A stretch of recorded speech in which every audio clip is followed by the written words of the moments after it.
In the heart of a bustling city, amidst the towering skyscrapers and the ceaseless symphony of traffic, lived a pigeon named Pip. Pip wasn't like the other pigeons. While they squabbled over breadcrumbs and preened on statues, Pip was a dreamer. He'd perch on the highest ledges, watching the world hurry by, and wonder if there was more to life than just surviving. One crisp autumn morning, a strange sight caught his eye. Tucked away in a forgotten corner of a rooftop garden, nestled between a wilting rose bush and a patch of stubborn weeds, stood a small, unassuming tree. But this was no ordinary tree. Its leaves weren't green. They were the color of freshly minted dollar bills, shimmering and crinkling softly in the breeze. Pip's curiosity got the better of him. He swooped down, landing gently on a branch. The leaves felt smooth and papery beneath his claws. He cautiously pecked at one. It didn't taste like a leaf at all. It was just paper. This, Pip realized with a flutter of his heart, was a money tree. He had heard tales of such wonders from old, wise starlings, but he'd always dismissed them as silly fables. He named the tree Penny. Every day, Pip would visit Penny.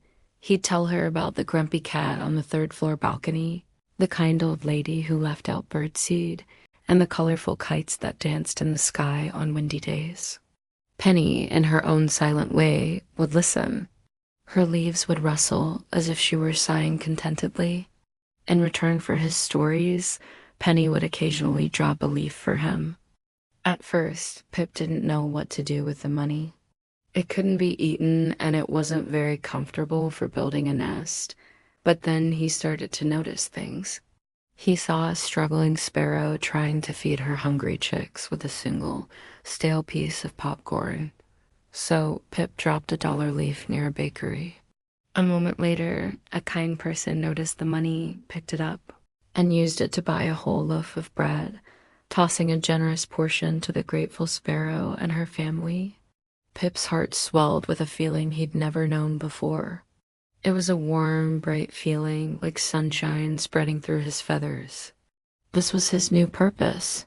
He and Penny became a secret team, a duo of goodwill. They helped a lost puppy find its way home by dropping a $5 leaf next to a payphone, prompting a passerby to call the number on the puppy's tag. They ensured a street musician whose beautiful melodies often went unheard had a good meal by accidentally fluttering a $10 leaf into his open guitar case. The musician's surprised and grateful smile was worth more than any leaf. Their adventures weren't just about the money. They were about connection. Pip learned that the true value of Penny's leaves wasn't in their monetary worth, but in the small acts of kindness they inspired. He realized that a single act of generosity could create ripples, touching lives in ways he could never have imagined. One day, a harsh winter storm swept through the city.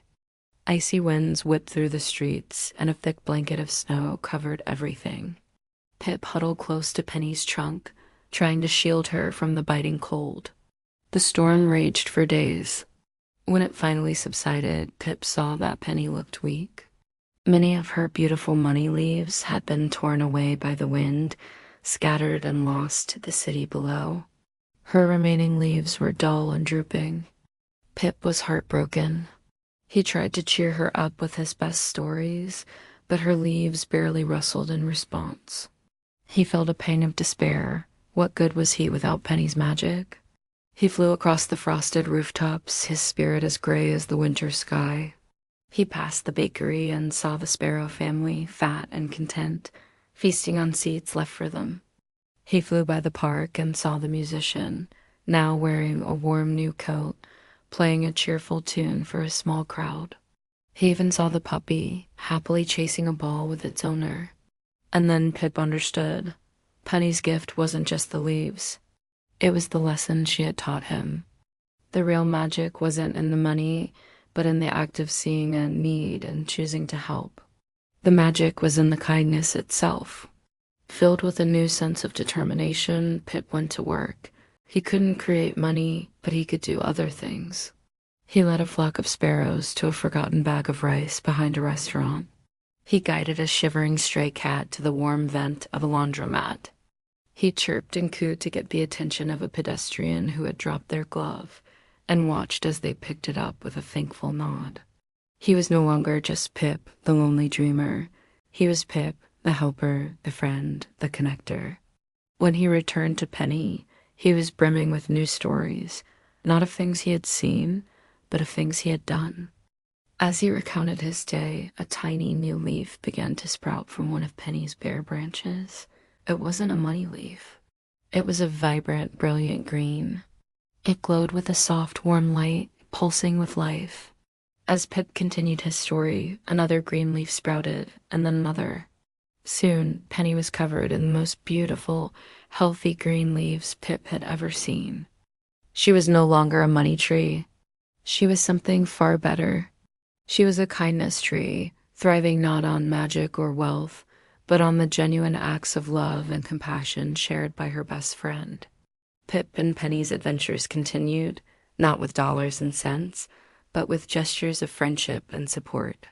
They proved that the greatest treasures in the world aren't things you can hold in your hand, or in this case, your claw.